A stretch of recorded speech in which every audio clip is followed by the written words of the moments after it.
Khoja melaksanakan ilmu hikmah.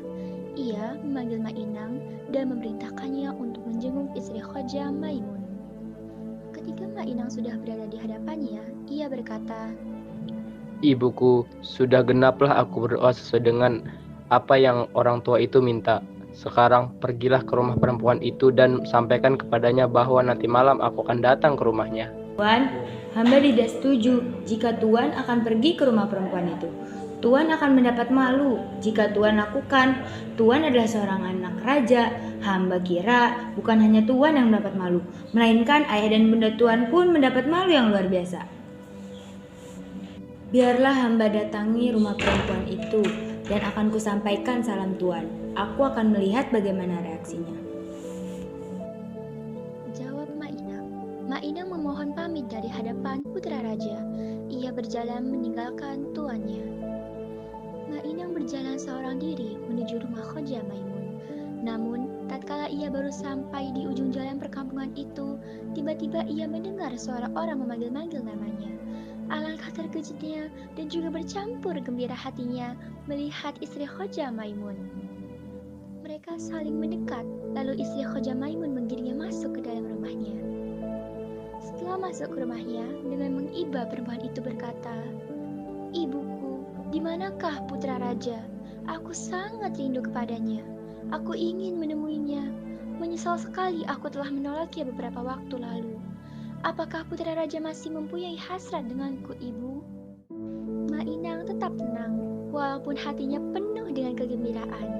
Ia berkata kepada perempuan itu, Anakku, tentu saja putra raja masih mencintaimu. Kini ia sedang menantikanmu di istana. Sebaiknya nanti malam saja kau temui dia. Ketika mendengar perkataan Mainang, senanglah hati istri Khoja Maimun. Mainang pun memandangnya dengan senang. Tak lama kemudian, Mainang memohon pamit untuk kembali ke istana menemui putra raja. Malam pun kian larut, istri Khoja Maimun melihat dari balik jendela. Keadaan sudah sangat sepi. Dipanggilnya Bayan. "Tuan Bayan, aku hendak pergi ke istana untuk menemui putra raja malam ini. Tinggallah engkau menunggu rumah ini. Aku akan berangkat sekarang. Aku sudah tak sabar lagi ingin bertemu putra raja. Ia pun pasti sudah menungguku di istana." Ketika mendengar perkataan tuannya, Bayan sangat marah. Namun, kemarahannya itu ditahannya jangan sampai tuannya tahu. Dengan tutur kata yang halus dan sopan, Bayan berkata, Tuan adalah seorang perempuan, sangat tidak pantas seorang perempuan menemui laki-laki pada malam hari begini. Apakah Tuan tidak takut kepada Allah Subhanahu wa taala dan malu kepada Rasulullah Shallallahu alaihi wasallam? Ingat Tuan, hukum Allah itu sangat keras terhadap orang yang melakukan zina. Zina itu termasuk dosa besar. Tuan, perbuatan itu sangat diharamkan Allah Subhanahu wa taala. Setelah mendengar perkataan burung Bayan, istri Khoja Maimun tampak gelisah. Di dalam hatinya, ia membenarkan perkataan burung Bayan. Turutilah kata-kata hamba, tuanku perempuan. Niscaya Tuan bisa melupakan putra raja. Cinta putra raja tak akan bertahan lama. Suatu hari kelak, jika ada perempuan lain, ia pun akan mengobrol cintanya kepada perempuan itu dan hilangkan cintanya kepada Tuan. Tuan laki-laki adalah suami yang baik. Ia pergi berdagang sampai jauh ke negeri orang untuk mencari nafkah untuk tuanku. Ia rela berlayar berhari-hari terombang-ambing ombak di laut demi keluarga. Ingatlah itu, Tuan. Istri Khoja Maimun termangu-mangu mendengar nasihat Bayan. Semua yang dikatakan burung Bayan meresap ke dalam hatinya. Ada perasaan malu kepada burung itu. Istri Khoja Maimun terlena dengan perkataan seekor burung yang sangat bijaksana. "Oh Tuan Bayan yang bijaksana, sama sekali tidak ada satu perkataanmu yang terdengar buruk di telingaku. Justru aku sangat berterima kasih kepadamu Bayan. Aku senang mendengar nasihatmu." Masih maukah Tuan mendengarkan ceritaku? "Tentu saja Tuan Bayan. Ayo berceritalah sampai malam habis, sehingga aku tak lagi punya keinginan pergi ke istana menemui putra raja." Bayan mulai bercerita. Pada zaman dahulu, ada seorang perempuan bernama Sabariah. Orang-orang di sekitarnya biasa memanggilnya dengan sebutan Bibi Sabariah. Ia tinggal hanya berdua dengan suaminya, Khoja Iskandariah. Pada suatu hari, Ketika mereka berdua sedang berada di kebunnya, Khaja Iskandariyah bertanya kepada istrinya. Istriku, jika suatu saat nanti Allah memanggilku lebih dahulu, apakah kau akan tetap setia pada cinta kita? Maksudku, jika nanti aku tiada lagi di dunia ini, dan ada seorang laki-laki mendekatimu, apakah kau akan menikah lagi? Ketika mendengar pertanyaan suaminya, Bibi Sabariyah langsung memeluk suaminya dan menciumnya, lalu berkata, "Jangan kau ragu akan cintaku, Kanda. Aku tak bisa mencintai laki-laki lain, sekalipun ia lebih tampan dan kaya raya. Hatiku hanya kupersembahkan kepadamu. Jika nanti Allah Ta'ala memanggilmu lebih dahulu, cintaku akan terkubur bersama jasadmu, dan sudah tak tersisa lagi cinta di hatiku ini." Terima kasih, Dinda. Aku tak meragukan cintamu lagi. Aku pun akan melakukan hal yang sama dengan Adinda jikalau Allah Ta'ala memanggilmu lebih dahulu. Beberapa bulan setelah mereka saling menyatakan sumpah setia di kebun, Khaja Iskandariyah sakit keras. Beberapa hari kemudian ia meninggal dunia. Alangkah sedihnya Bibi Sabariyah kehilangan suaminya. Ia menyuruh orang-orang di sekitarnya untuk menguburkan suaminya di kebunnya. Berita tentang bunga dan buah hasil kebun Bibi Sabariyah akhirnya sampai ke istana raja. Pada suatu hari, Bibi Sabariyah kedatangan Putri Ratna Dewi beserta para pengawalnya. Ia mempersilahkan Tuan Putri itu masuk ke rumahnya. "Silakan masuk, Tuan Putri. Selamat datang di bilik hamba yang fakir ini."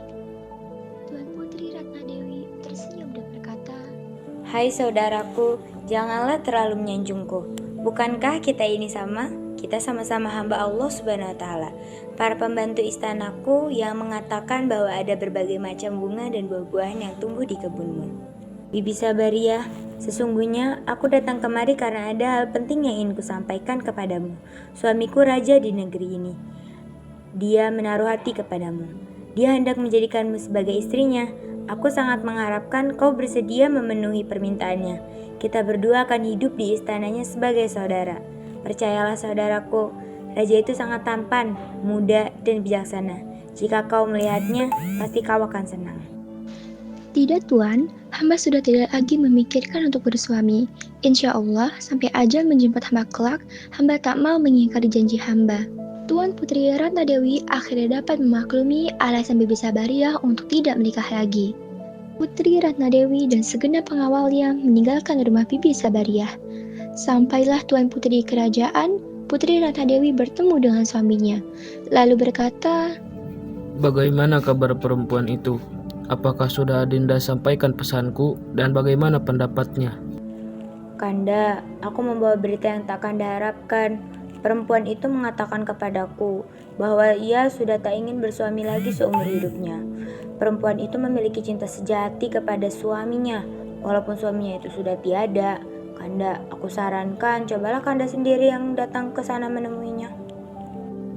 Baikkah begitu, Dinda, aku akan menuruti saranmu. Kupikir memang jika nanti kami sudah berhadapan langsung, ia akan berubah pikiran. Besok aku akan berangkat menemuinya. Keesokan harinya, Raja datang ke rumah Sabariyah. Awalnya, Bibi Sabariyah menyuruh pembantunya untuk berpura-pura menjadi dirinya. Tetapi Raja tidak percaya karena Bibi Sabariyah dikenal dengan perempuan yang cantik. Setelah mencari kesana kemari, tak ditemukan juga Bibi Sabariyah. Akhirnya ia berteriak, Bibi Sabariyah, jangan kau takut kepadaku, keluarlah. Aku bersumpah akan menjadikanmu sebagai ibuku, baik di dunia maupun di akhirat kelak. Sumpah raja itu terdengar oleh Bibi Sabariyah. Kedatangan raja yang semula hendak membujuknya agar mau menjadi istrinya telah berubah.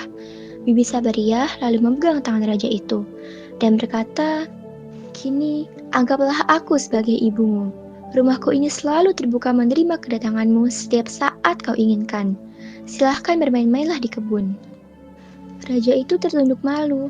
Ia baru menyadari bahwa tak semua perempuan mau dijadikan istrinya. Ia sangat mengagumi keteguhan hati perempuan yang kini berada di hadapannya. Ia sangat bijaksana dan lebih pantas menjadi ibu daripada menjadi istri. Setelah itu, Raja mohon izin Bibi Sabariyah untuk berkeliling melihat-lihat kebun sebelum ia pulang. Itulah cerita hamba tuanku perempuan, tentang istri yang solihah. Ia sangat berbakti kepada suaminya. Ia termasuk orang yang mendapatkan hidayah dari Allah Subhanahu wa Ta'ala. Perempuan seperti itulah calon penghuni surga Allah Ta'ala. Setelah mendengar cerita Bayan, istri Khoja Maimun itu insaf. Ia pun menyadari bahwa jika Bayan tidak mencegahnya, ia pasti sudah terjerumus pada perbuatan zina. Ia hampir saja melakukan dosa besar itu.